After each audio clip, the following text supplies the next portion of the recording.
Film की शुरुआत में हमें स्पेस में ट्रैवल कर रहे एक स्पेसशिप को दिखाया जाता है, जिसके अंदर हम विली नाम के एक लड़के को देखते हैं। वो स्पेसशिप इतना हाईटेक होता है कि वो ह्यूमन लाइफ से जुड़ी हर बेसिक नीड्स को बड़ी आसानी से पूरा कर सकता था, इसलिए वहाँ विली को किसी भी चीज की कमी नहीं थी। उस स्पेसशिप में विली के साथ उसके मॉम डैड भी थे, जो एक खास मिशन के तहत स्पेस एक्सपेडिशन पर आए होते हैं, और आज इस एक्सपेडिशन पर उनका आखिरी दिन था। इसके बाद वो धरती के लिए रवाना हो जाते। विली भी अर्थ पर अपने दोस्तों से वापस मिलने के लिए बहुत एक्साइटेड था।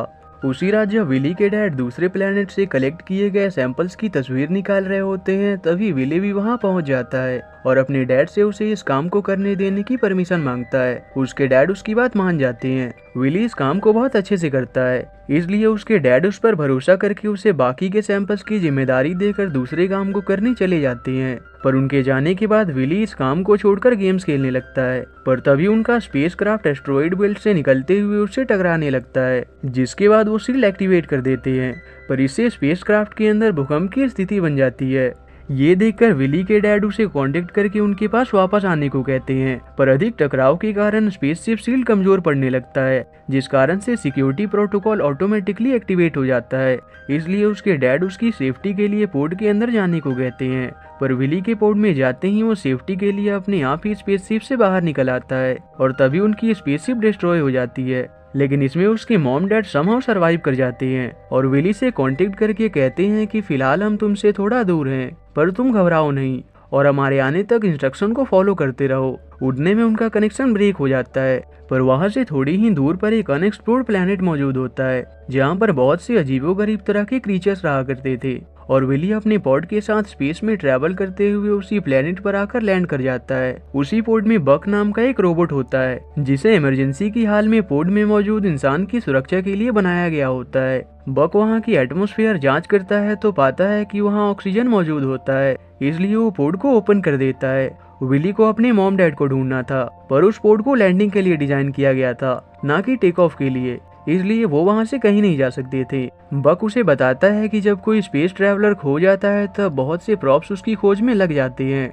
इसलिए उन्हें किसी भी प्रॉप के इस अननोन प्लेनेट के करीब आने तक का वेट करना था। और उनके पास एक ट्रांसमीटर होता है जो उन्हें इस प्लेनेट के करीब आने वाले प्रॉप्स की सिग्नल देता, पर उन्हें पता नहीं होता कि कोई भी प्रॉप इस प्लेनेट के करीब कब आएगा। पर पॉड में उनके बचाव के लिए सारी चीजें मौजूद होती हैं। बक विली को एक मल्टीपर्पज लैड देता है, जो उसे बहुत अच्छा लगता है और वो अपने पास रख लेता है। विली को उस पॉड से ही एक कैमरा भी मिलता है, जिससे वो अपने डैड की तरह फोटो लेने की कोशिश करता है। वहाँ उसे अपने चारों तरफ एक जैसे दिखने वाली चट्टान नजर आती हैं, पर असल में वो एक जाइंट रॉक मॉन्स्टर होता है। वो उनकी पॉड के साथ बाकी चीजों को भी डिस्ट्रॉय कर देता है और उन पर अटैक करने वाला होता है, इसलिए उन्हें वहाँ से भागना पड़ता है। पर इस बीच उनका वो ट्रांसमीटर वहीं रह जाता है।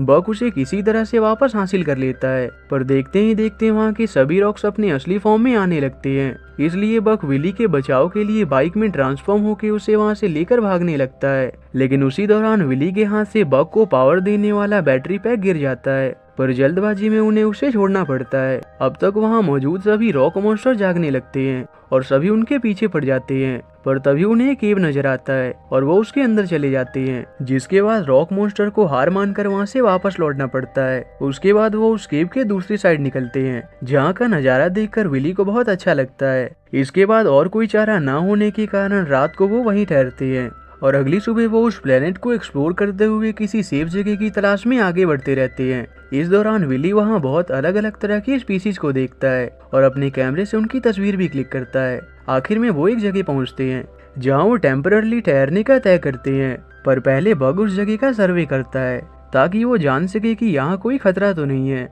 और जिस दौरान वो आसपास के एरियाज की जांच करने जाता है, तभी विली के पास एक प्यारा सा क्रीचर आता है जो बहुत ज्यादा डरा होता है, क्योंकि उसके पीछे एक खतरनाक जाइंट मॉन्स्टर लगा होता है। विली उसे हैंडल करने की कोशिश करता है, पर बात ना मानने के बाद उसे उस क्रीचर को अपने साथ लेकर भागना पड़ता है। पर सही समय पर बक उसकी बचाव के लिए आ जाता है।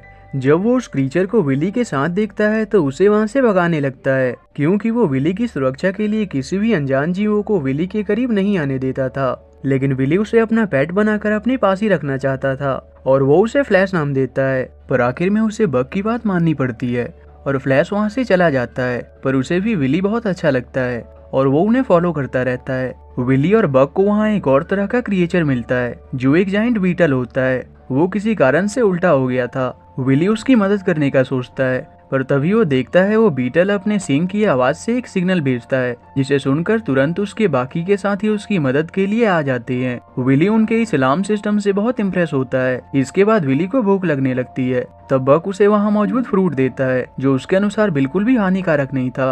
पर विली को उनमें से किसी भी फ्रूट का टेस्ट अच्छा नहीं लगता। यहाँ भी फ्लैश उन्हें देख रहा होता है, पर जब विली उसे देखता है तो उससे मिलकर बहुत खुश होता है। वो विली को खाने के लिए एक अच्छा सा फ्रूट सजेस्ट करता है, जो विली को बहुत पसंद आता है। पर तभी अगेन जब बक फ्लैश को देखता है तो उसे भगा देता है। इसके बाद वो अपना घर बनाने के लिए वहाँ से कुछ लकड़ियों का बंदोबस्त कर लेते हैं। पर जब विली दोबारा फ्लैश को देखता है तो उसे उसके साथ खेलने का मन होता है, इसलिए वो बक को बिना इस बारे में बताए बहाना बनाकर वहाँ से चला जाता है। जहाँ वो फ्लैश के साथ मिलकर छुपते हुए एक जायंट बीटल का तस्वीर निकालने लगता है, लेकिन उसकी वजह से हुए डिस्ट्रैक्शन के कारण उस बीटल का अलार्म हॉर्न टूट जाता है, जिस वजह से वो चिल्लाने लगता है। लेकिन तब विली किसी तरह से उसके हॉर्न को फिक्स करके उसे बांध देता है और वो बीटल खुशी से वहाँ से चला जाता है। इसके बाद विली और फ्लैश आपस में खूब मस्ती करते हैं, पर वही काफी देर के बाद भी विली के ना आने के कारण बक उसे ढूंढने लगता है और ढूंढते हुए वो विली तक पहुँच जाता है। फ्लैश उसे देखते ही छुप जाता है और बक विली को वापस चलने को कहता है, पर तभी एक्सीडेंटली विली को एक टॉक्सिक प्लांट डंक मार देता है,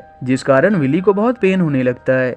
ये देखते ही फ्लैश तुरंत वहाँ से चला जाता है, पर उसके बाद देखते ही देखते विली की हालत बहुत खराब होने लगती है। इसलिए बक अपने सिस्टम की मदद से वहाँ पर उस स्टिंग का एंटीडोट ढूंढने लगता है, पर वहाँ पर उसे कुछ नहीं मिलता। वहीं हम फ्लैश को देखते हैं, जो असल में जानता था कि विली को कैसे बचा सकते हैं। इसलिए वो भागते हुए एक तरह के मेडिसिनल हर्ब को लेने जाता है और उसके मिलते ही तुरंत वो उसे विली को लाकर पिला देता है, जिसके थोड़ी देर बाद ही उसे होश आ जाता है। फ्लैश के इस काम को देखकर बक को भी उस पर यकीन हो जाता है और वो उसे विली के साथ रहने के लिए अलाउ कर देता है। और इसके बाद अधिक थकान होने के कारण वो दोनों साथ में सो जाते हैं। पर जब अगली सुबह विली की आंख खुलती है तो वो पाता है कि फ्लैश अब स्टोन लाइक स्ट्रक्चर में ट्रांसफॉर्म हो गया था। ये देखकर विली को कुछ समझ नहीं आता और वो बहुत पैनिक हो जाता है। पर तब बक उसे बताता है कि फ्लैश अभी मेटामॉर्फोसिस के प्रोसेस से गुजर रहा है, जो एक तरह का बायोलॉजिकल प्रोसेस होता है जिसमें कुछ क्रीचर अपने फॉर्म को चेंज करते हैं। तभी फ्लैश अपने नॉर्मल फॉर्म में आ जाता है, पर अब वो पहले से थोड़ा बड़ा हो चुका था।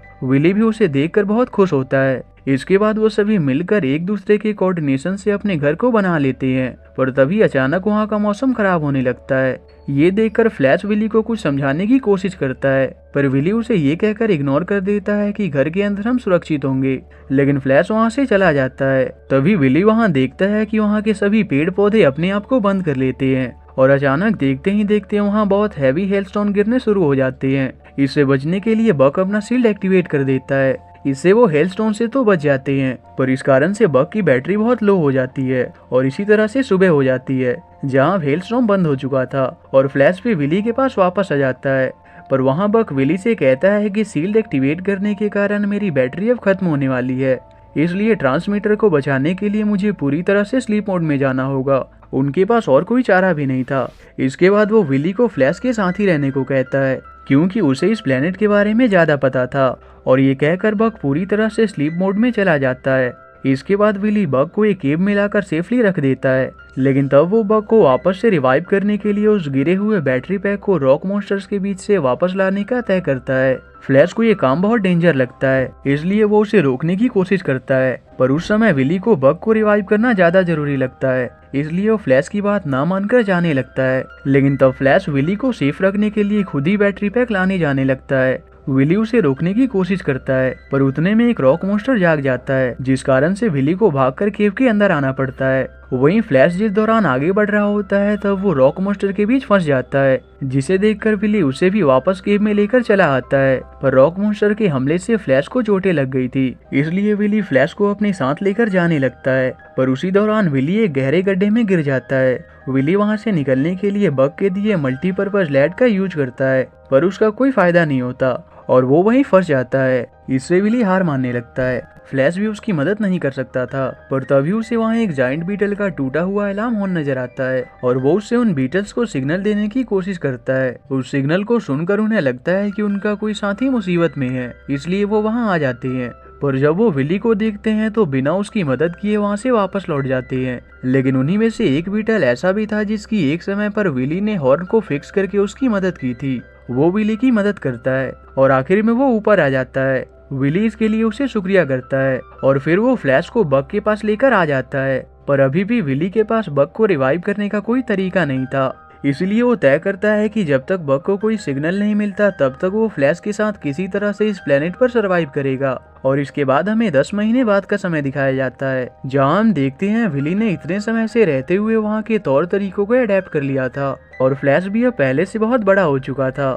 इस दौरान विली वहाँ के स्पीसीज की बहुत सारी तस्वीरें क्लिक करता है ताकि जब वो अर्थ पर वापस लौटे तब वहाँ वो इन तस्वीरों को दिखा सके।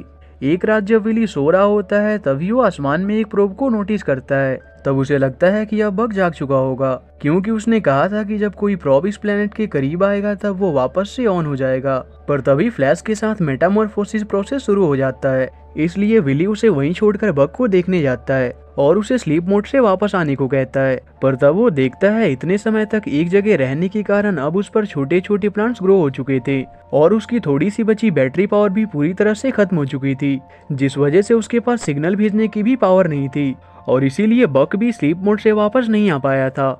ये जानने के बाद विली किसी भी हाल में बग के उस बैटरी पैक को रॉक मॉन्स्टर्स के बीच से वापस लाने का तय करता है और क्योंकि फ्लैश अभी भी जाने की हालत में नहीं होता इसलिए वो उसी बीटल को सिग्नल देता है और उसके साथ छुपते हुए रॉक मॉन्स्टर्स के बीच से बैटरी पैक लाने चला जाता है। वो आखिर में बैटरी तो ले लेता है पर साथ ही वहाँ मौजूद रॉक मॉन्स्टर्स भी जाग जाते हैं, इसलिए उसे वहाँ से भागना पड़ता है। पर एक समय पर एक रॉक मॉन्स्टर उसे निगलने वाला होता है, पर सही समय पर फ्लैश आकर उसे बचा लेता है, जिसके बाद विली उन दोनों की मदद से रॉक मॉन्स्टर्स का सामना करते हुए उनसे बच निकलता है और केव में जाकर उस बैटरी को बग में लगा देता है, जिसके बाद बग रिवाइव हो जाता है। उसके जागते ही एक नजदीकी प्रोब को उसका सिग्नल मिल जाता है और जल्द ही एक रेस्क्यू पोड उसे लेने वहां आ जाता है। विली घर वापस जाने के लिए बहुत एक्साइटेड होता है। वो फ्लैश को भी अपने साथ ही ले जाने वाला था, पर वो अपने प्लेनेट को छोड़कर नहीं जाना चाहता था। विली भी उसकी बात समझ जाता है और उसे खुशी से अलविदा करके उस प्लेनेट से चला जाता है और आखिर में वो अपने मॉम डैड के पास पहुंच जाता है।